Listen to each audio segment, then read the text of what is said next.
School में हम सब ने एक शब्द जरूर पढ़ा है, फोटोसिंथेसिस, यानी प्रकाश संश्लेषण। लेकिन क्या कभी सोचा है कि ये सिर्फ एक साइंस का चैप्टर नहीं, बल्कि ये वो सीक्रेट रेसिपी है जो हमारी पूरी धरती को, हमारे पूरे प्लेनेट को चलाती है। इसी से जीवन संभव है।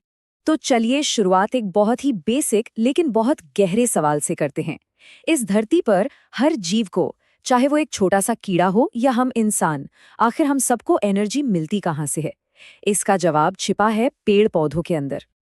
और वो जवाब है प्रकाश संश्लेषण। जी हाँ, ये वो कमाल की प्रक्रिया है जिसमें हरे पौधे सूरज की रोशनी, पानी और हवा में मौजूद कार्बन डाइऑक्साइड का इस्तेमाल करके अपना खाना खुद बनाते हैं। और इस पूरी प्रक्रिया का असली हीरो है क्लोरोफिल, वो हरा पिगमेंट जो पत्तियों को उनका रंग देता है। तो आइए इस पूरी रेसिपी को परत दर परत समझते हैं। सबसे पहले इसकी सीक्रेट रेसिपी यानी इसके फॉर्मूला को जानेंगे। फिर देखेंगे कि इसमें क्या क्या सामग्री लगती है, खाना बनता कहाँ है और कैसे बनता है। फिर पत्तियों के परफेक्ट डिजाइन की बात करेंगे और आखिर में समझेंगे कि ये सब कुछ इतना ज्यादा जरूरी क्यों है। तो चलिए अब सीधे मुद्दे पर आते हैं। हर रेसिपी का एक फॉर्मूला होता है और फोटोसिंथेसिस का फॉर्मूला एक बहुत ही आसान से केमिकल इक्वेशन में छिपा है। अब ये जो स्क्रीन पर दिख रहा है ना, इसे इस पूरे प्रक्रिया का रेसिपी कार्ड समझिए। मतलब पौधे हवा से 6 हिस्से कार्बन डाइऑक्साइड और जमीन से 6 हिस्से पानी लेते हैं।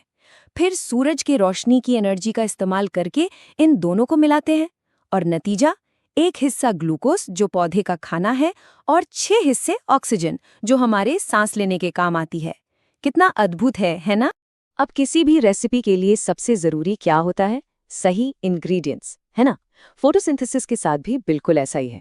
इसके लिए भी कुछ बहुत जरूरी चीजें चाहिए होती है। चलिए देखते हैं वो क्या है। तो इस रेसिपी में 4 मेन इंग्रेडिएंट्स लगते हैं।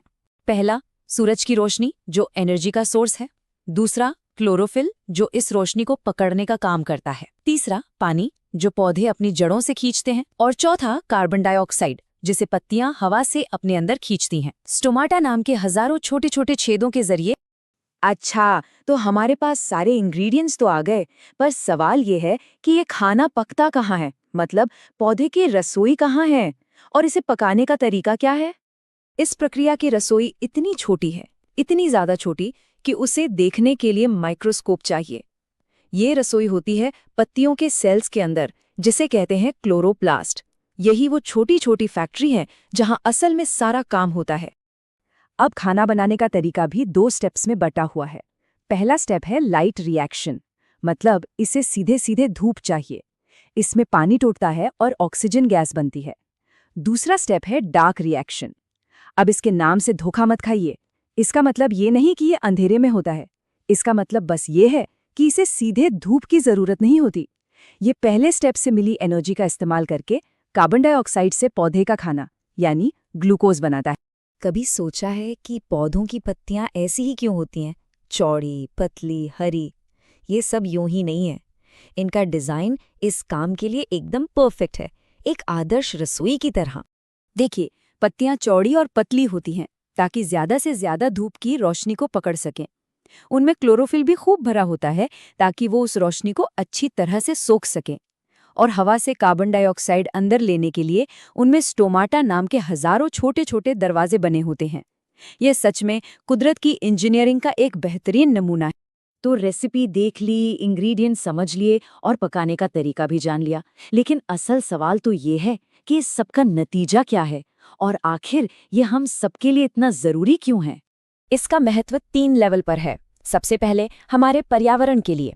ये हवा में ऑक्सीजन भरता है जिससे हम सांस लेते हैं और खतरनाक कार्बन डाइऑक्साइड को कम करता है। दूसरा, खुद पौधों के लिए। ये उनका खाना है जिससे वो बड़े होते हैं। और तीसरा और सबसे जरूरी, हम सभी जीवों के लिए।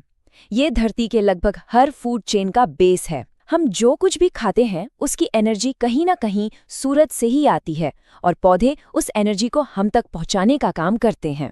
और इसीलिए ये कहना जरा भी गलत नहीं होगा कि प्रकाश संश्लेषण के बिना इस धरती पर जीवन वैसा तो बिल्कुल नहीं होता जैसा हम आज जानते हैं, शायद होता ही नहीं। लेकिन जिंदगी देने वाली ये रेसिपी बहुत नाजुक भी है। ये ठीक से काम करे, इसके लिए बाहरी माहौल का, हमारे पर्यावरण का संतुलित होना बहुत ज्यादा जरूरी है। दरअसल प्रकाश संश्लेषण की रफ्तार 4 चीजों पर निर्भर करती है। धूप कितनी तेज है, हवा में कार्बन डाइऑक्साइड कितना है, तापमान कितना है और पानी कितना मिल रहा है। इनमें से किसी भी एक चीज में अगर बड़ा बदलाव आता है तो ये पूरी प्रक्रिया धीमी पड़ सकती है या बहुत तेज हो सकती है। और यहीं पर आकर हम इस विश्लेषण के सबसे बड़े और आज के समय के सबसे ज़रूरी सवाल पर पहुंचते हैं। जिस तरह से हमारा पर्यावरण बदल रहा है, क्लाइमेट चेंज हो रहा है, क्या हम हमेशा इस जीवन देने वाली प्रक्रिया पर ऐसे ही निर्भर रह सकते हैं? ये एक ऐसा सवाल है जिसके बारे में सोचना हम सबके लिए बहुत ज़रूरी है।